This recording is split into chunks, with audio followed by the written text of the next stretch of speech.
Hello students, chapter 9 miscellaneous exercise से question number 14 करेंगे। Find the distance of the line 4x + 7y + 5 = 0। इस line तक का distance find करना है फ्रॉम द पॉइंट 1, 2। इस पॉइंट से along the line 2x - y = 0। और ये जो पॉइंट है ये इस लाइन के ऊपर से गुजर रहा है। फिगर में समझिए, ये ए बी लाइन है, इसकी इक्वेशन हमें दे रखी है। ये 1, 2 ये कोई पॉइंट है, समवेयर यहाँ पे पॉइंट है 1, 2। अब इस पॉइंट से और इस लाइन का डिस्टेंस हमने फाइंड करना है। अब यहाँ ध्यान देने वाली बात ये है कि अगर सिर्फ हमें पॉइंट ही दे रखा होता तो फिर हम डिस्टेंस का फॉर्मूला लगा लेते और वो जो डिस्टेंस होता वो होता परपेंडिकुलर डिस्टेंस। लेकिन अब ये भी दे रखा है कि ये जो पॉइंट है ना, ये इस लाइन के ऊपर लाई कर रहा है।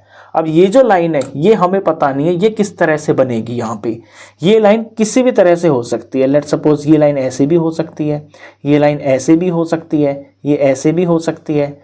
तो ये तो श्योर नहीं है ना कि ये बिल्कुल परपेंडिकुलर ही होगी। तो यहाँ हम परपेंडिकुलर डिस्टेंस का फॉर्मूला तो नहीं लगा सकते। तो अब यहाँ पे हम इसका डिस्टेंस कैसे फाइंड करें? तो ये जो लाइन है ये कहीं भी हो सकती है। लेट्स सपोज मैं मान लेता हूँ कि ये लाइन ऐसे है, ऐसे ये लाइन जा रही है। तो अब ये इस ए बी लाइन को इस पॉइंट के ऊपर यहाँ पे काट रही है। ये पॉइंट मान लेते हैं हम Q और ये जो गिवन पॉइंट है इसे मान लेते हैं हम P। तो ये लाइन टेढ़ी भी हो सकती है। तो अब इसका डिस्टेंस हम फाइंड कैसे करें? तो इसका डिस्टेंस हम फाइंड कर सकते हैं डिस्टेंस फॉर्मूला से, जो हमने क्लास 10th में पढ़ा था। डिस्टेंस फॉर्मूले के लिए हमारे पास दोनों पॉइंट्स के कोऑर्डिनेट होने चाहिए। इसमें P के कोऑर्डिनेट्स तो ये ठीक है 1, 2 है। अगर मेरे को इस Q के कोऑर्डिनेट्स भी पता चल जाएं तो मैं यहाँ डिस्टेंस फॉर्मूला लगा लूँगा। अब Q के कोऑर्डिनेट्स हम कैसे फाइंड कर सकते हैं?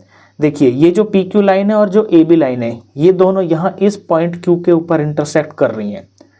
और यहाँ 4x + 7y + 5 ये हमें इस नीचे वाली लाइन की इक्वेशन दे रखी है। और ये जो लाइन हमें दे रखी है इसकी इक्वेशन है 2x - y = 0। तो हमें दो लाइन दे रखी हैं, दो इक्वेशन दे रखी हैं और यहाँ पे जहाँ ये इंटरसेक्ट हो रही है वो हमें पॉइंट भी पता है।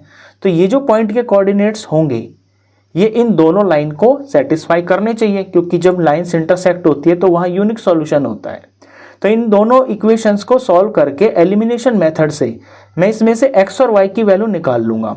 तो वो जो x और y होंगे वही होंगे मेरे पॉइंट Q के कोऑर्डिनेट्स। तो इस तरह से हम पॉइंट Q के कोऑर्डिनेट्स फाइंड करके और फिर यहाँ डिस्टेंस फॉर्मूला लगा लेंगे। तो अब यहाँ इन दोनों इक्वेशंस को ले लेते हैं और एलिमिनेशन मेथड का यूज़ करेंगे। तो इक्वेशन है 2x - y = 0। ये तो होगी इस ब्लू लाइन की इक्वेशन। और नीचे वाली लाइन की इक्वेशन है 4x + 7y और इस 5 को उधर ले जाएंगे तो ये हो जाएगा -5। अब यहाँ मैं x के कोफिशिएंट सेम कर लेता हूँ। उसके लिए यहाँ पे 2 है, यहाँ पे 4 है। तो इन दोनों के कोफिशिएंट को मैं 4 बना लूँगा। उसके लिए इस इक्वेशन को तो मुझे 2 से मल्टीप्लाई करना पड़ेगा और इस इक्वेशन को मेरे को 1 से मल्टीप्लाई करना पड़ेगा। अब 2 2s are 4x, ये 4x हो गया और 2 × -y -2y हो गया और 2 × 0 = 0 हो गया। यहाँ सेम टू सेम यही रह जाएगी इक्वेशन। 1 से मल्टीप्लाई कर रहे हैं तो 4x + 7y = में -5। अब 4x सेम आगे कोफिशिएंट तो यहाँ सब्ट्रैक्ट करना पड़ेगा। यहाँ पे माइनस आ जाएगा, ये प्लस है तो माइनस हो गया, ये माइनस है तो ये प्लस हो गया।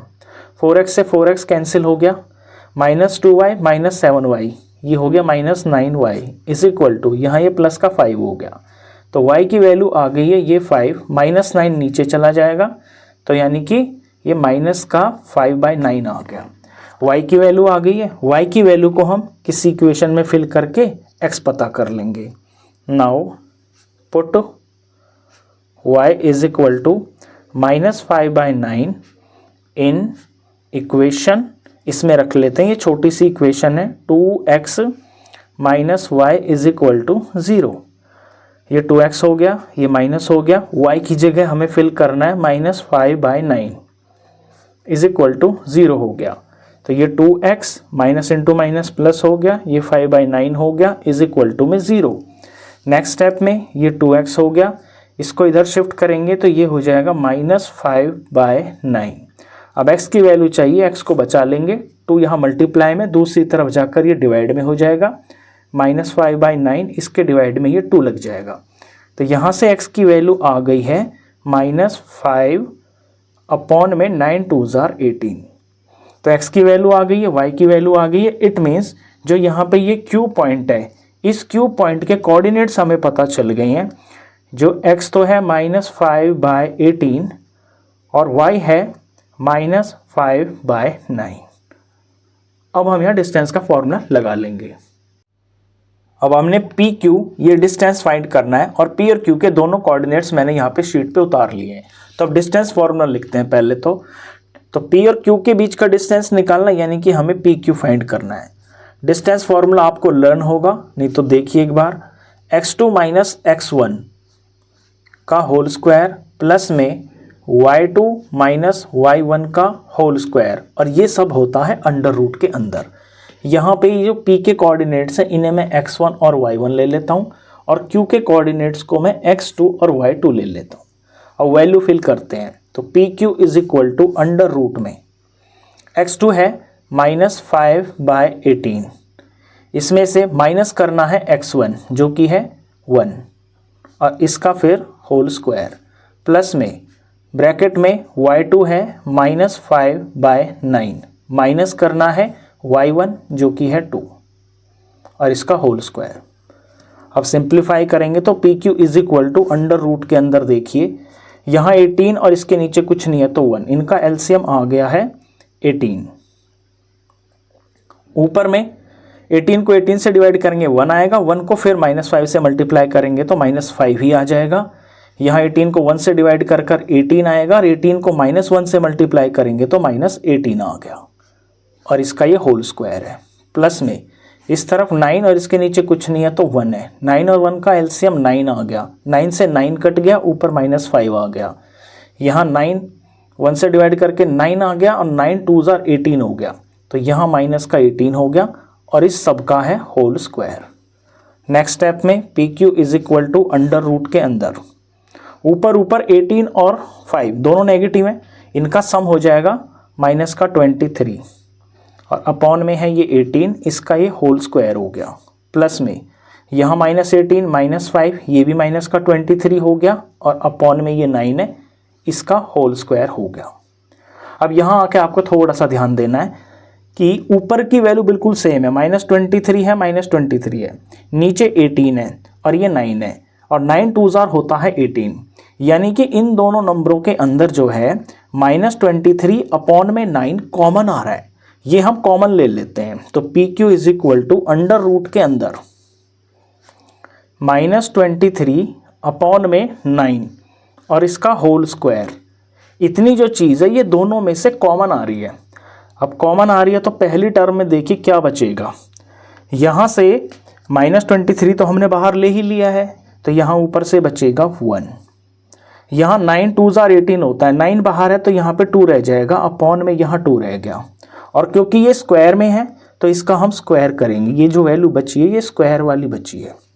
अब इसमें से देखिए क्या बचेगा, यहाँ प्लस हो गया, -23/9 ये पूरा ही बाहर आ गया तो यहाँ 1 बच गया और क्योंकि ये स्क्वायर में है तो यहाँ पे ये स्क्वायर की वैल्यू बची है, ये ब्रैकेट क्लोज। इससे आगे थोड़ा ध्यान देना है आपको, सिंप्लीफिकेशन में ये पी क्यू हो गया इज इक्वल टू में, अब -23/9 का होल स्क्वायर है तो स्क्वायर और अंडर रूट ये सॉल्व हो जाएंगे तो -23/9 रूट से बाहर आ जाएगा तो 23/9। अब मैंने इसमें प्लस क्यों लगाया है, मतलब माइनस क्यों नहीं लगाया, आप समझिए कि -23/9 का जब हम स्क्वायर करेंगे तो वो वैल्यू पॉजिटिव आएगी और अगर +23/9 का भी स्क्वायर करेंगे तो वो भी पॉजिटिव आएगी। तो यानी कि हम -23/9 को, ये जो स्क्वायर है इसका जो स्क्वायर रूट है वो सिर्फ 23/9 भी लिख सकते हैं। अब ये तो बाहर आ गया है, अंडर रूट में आपको ध्यान देना है। अंडर रूट में यहाँ 1 का स्क्वायर हो गया ऊपर में 1, 2 का स्क्वायर नीचे में हो गया 4 और ये प्लस हो गया, यहाँ पे 1 का स्क्वायर ये 1 हो गया। नेक्स्ट स्टेप देखिए P Q is equal to, ये 23/9 हो गया एज इट इज़ बाहर, अंडर रूट में भी सिंप्लीफिकेशन होगी, 4 1s are 4 और प्लस हो गया ये 1 तो ऊपर न्यूमरेटर में आ गया है 5 और नीचे में हो गया ही एलसीएम एज 4। इसके बाद का स्टेप यहाँ देखिए, P Q is equal to बाहर में 23/9 है और अंडर रूट में ऊपर 5 है नीचे 4 है, तो 4 का स्क्वायर रूट होता है 2। तो इस अंडर रूट में से जो है मैं इस 4 को बाहर निकाल लूंगा तो इसका स्क्वायर रूट यहाँ बाहर आके 9 के मल्टीप्लाई में हो जाएगा और अंडर रूट में बचेगा सिर्फ यहाँ पर 5।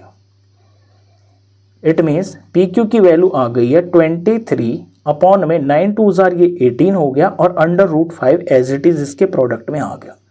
बस यहाँ हम सिंप्लीफिकेशन को छोड़ देंगे, यही पी और क्यू के बीच का डिस्टेंस है, ये आंसर है और ये लेंथ है, तो यहाँ पे हम यूनिट्स लिखेंगे।